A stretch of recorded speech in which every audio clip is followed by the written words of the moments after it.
नमस्कार दोस्तों, मैं एडवोकेट कुंतल चौहान स्वागत करता हूं टारगेट फॉर आईक्यू में।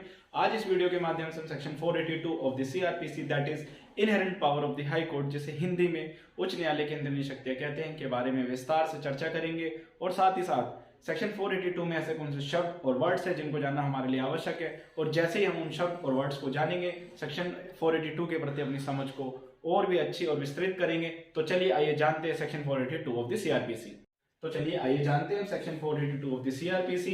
इसको मैंने कई पार्ट्स में डिवाइड करा ताकि हमको अच्छे से और आसानी से समझ आ सके। तो savings of inherent power of high court, उच्च न्यायालय के अंतर्निहित शक्तियों की व्यावृत्ति।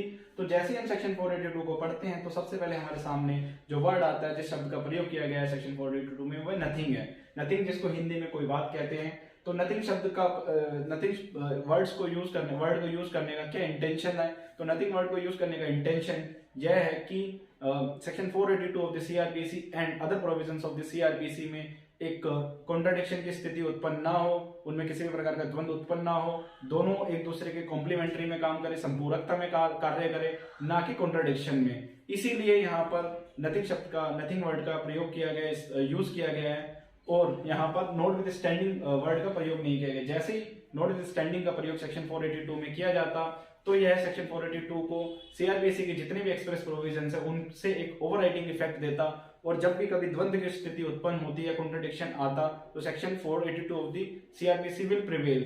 तो इस परिस्थितियों को, इन ऐसी परिस्थिति ना उत्पन्न हो, इसीलिए सेक्शन 482 में नथिंग शब्द का इस्तेमाल किया गया है। और नथिंग शब्द का इस्तेमाल करने का आशय यही रहा कि section 482 of the CrPC and the other express provision of the CrPC में कॉम्प्लीमेंट्री रहे, दोनों कॉम्प्लीमेंट्री रोल में रहे, दोनों में संपूरकता रहे, और किसी भी प्रकार की द्वंद्व या कॉन्ट्रडिक्शन उत्पन्न ना हो।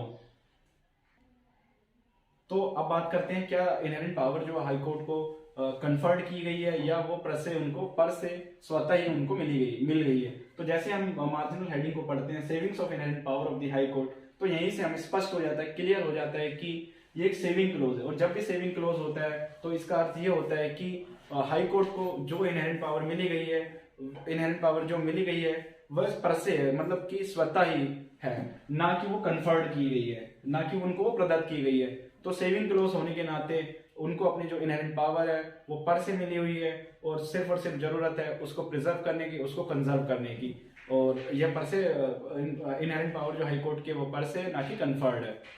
तो आइए अब जानते हैं सेक्शन 482 के तहत कब उच्च न्यायालय अपनी अंतर्निहित शक्तियों का, अपनी इनहेरेंट पावर्स का इस्तेमाल कर सकता है। तो वह कौन सी परिस्थितियां या वह कौन से उद्देश्य हैं जब उच्च न्यायालय अपनी इनहेरेंट पावर का इस्तेमाल करता है। तो सबसे पहला, to make an order effective, किसी आदेश को प्रभावी करने के लिए। तो मान लीजिए पहले कोई आदेश पारित किया जा चुका है, परंतु वह आदेश इफेक्टिवली, प्रभावी तौर पर कार्य नहीं कर रहा, और सीआरपीसी में कोई ऐसा अभिव्यक्त उपबंध नहीं है, कोई एक्सप्रेस प्रोविजन नहीं है जिसकी हेल्प से हम उस प्रीवियसली पास ऑर्डर को इफेक्टिव बनाया जा सके। तो ऐसी परिस्थिति में हाई कोर्ट उच्च न्यायालय अपनी अंतर्निहित शक्तियों का प्रयोग करते हुए प्रीवियसली पास ऑर्डर को इफेक्टिव बनाने के लिए एक नया ऑर्डर पास कर सकता है। अब दूसरी परिस्थिति या दूसरा उद्देश्य जो है वो है to prevent the abuse of process of law any court, to prevent the abuse of process of any court, न्यायालय की कार्यवाही का दुरुपयोग निवारित करने के लिए। तो मान लीजिए कोई पक्षकार एफआईआर दर्ज कराने जाता है और वह एफआईआर लॉ के किसी भी पॉइंट पर स्टैंड नहीं करती है, परंतु एफआईआर लॉज हो जाती है। तो ऐसी परिस्थिति में पक्षकार आवेदन के द्वारा उच्च न्यायालय को यह प्रार्थना कर सकता है कि वह एफआईआर लॉ के पॉइंट पर स्टैंड नहीं होती है। तो ऐसी परिस्थिति में भी न्यायालय अपनी इनहेरेंट पावर का इस्तेमाल करते हुए उस एफआईआर को क्वाश कर सकता है, क्योंकि यहाँ पर न्यायालय उस एफआईआर को इसलिए क्वाश कर सकता है क्योंकि वह लॉ पॉइंट्स पर स्टैंड नहीं करती है। और दूसरा, ऐसी स्थिति में प्रोसेस ऑफ कोर्ट का मिसयूज करने से भी बचाया जा सकेगा।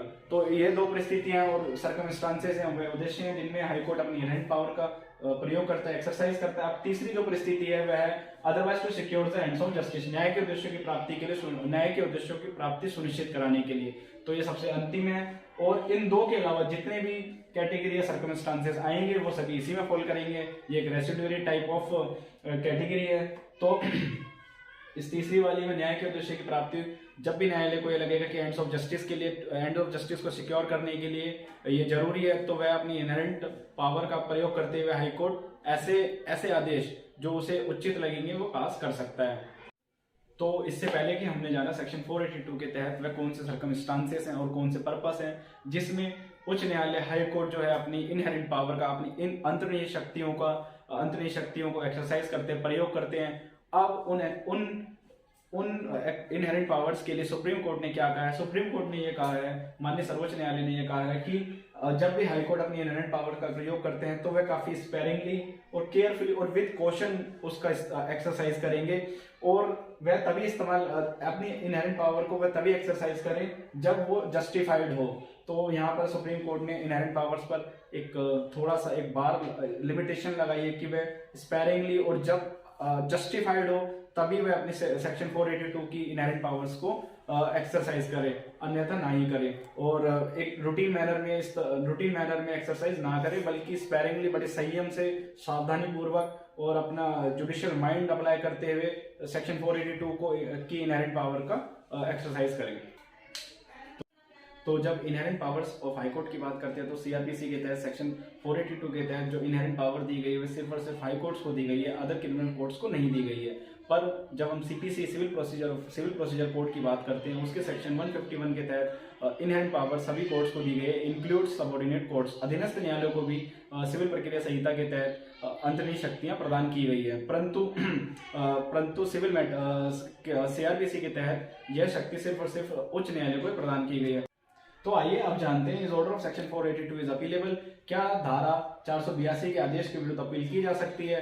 तो इस मामले में M A Kunju versus R Tulsidas 1995 में यह निर्धारित किया, क्योंकि सेक्शन 482 एक सुपरवाइजरी नेचर का होता है, पर्यवेक्षक प्रकृति का होता है, और सेक्शन 482 की एक्सरसाइज हाई कोर्ट जब भी करता है उन्हीं मामलों में करता है जो कि उसके समक्ष होते हैं या उसके सबऑर्डिनेट कोर्ट्स के अधीन होते हैं। तो ऐसी परिस्थितियों में इसके सेक्शन 482 के आदेश के विरुद्ध अपील नहीं की जा सकती है। तो आज इस वीडियो के माध्यम से हमने सेक्शन 482 समझा, साथ ही साथ उन शब्दों, उन वर्ड्सों को समझा जो हमें समझने के लिए जरूरी थे, और उनको समझने के उपरांत हम सेक्शन 482 की एक अच्छी समझ रखेंगे। और इसके उपरांत हमने उन उद्देश्य और उन परिस्थितियों को जाना जिसमें उच्च न्यायालय अपनी इनहेरेंट पावर्स को एक्सरसाइज करता है। इसके उपरांत हमने यह समझा कि जो ये अंतर्निहित शक्तियां होती हैं इनको ऐसे ही रूटीन मैनर में नहीं एक्सरसाइज करना चाहिए, इनको स्पेरिंगली, कॉशन के साथ, विद ड्यू केयर के साथ ही एक्सरसाइज करना चाहिए। जब जस्टिफाइड हो तभी उच्च न्यायालय अपनी इनहेरेंट पावर का इस्तेमाल करे। इसके बाद हमने जाना कि इनहेरेंट पावर जो है हाईकोर्ट को ही क्यों दी गई है, अन्य सबऑर्डिनेट कोर्ट्स को क्यों नहीं दी गई है। इसके बाद हमने ये जाना कि क्या सेक्शन 482 के आदेश के विरुद्ध अपील हो सकती है, और केस के माध्यम से हमने जाना कि अपील नहीं हो सकती है। तो उम्मीद करता हूँ, आशा करता हूँ कि आपको वीडियो पसंद आई होगी, और धन्यवाद।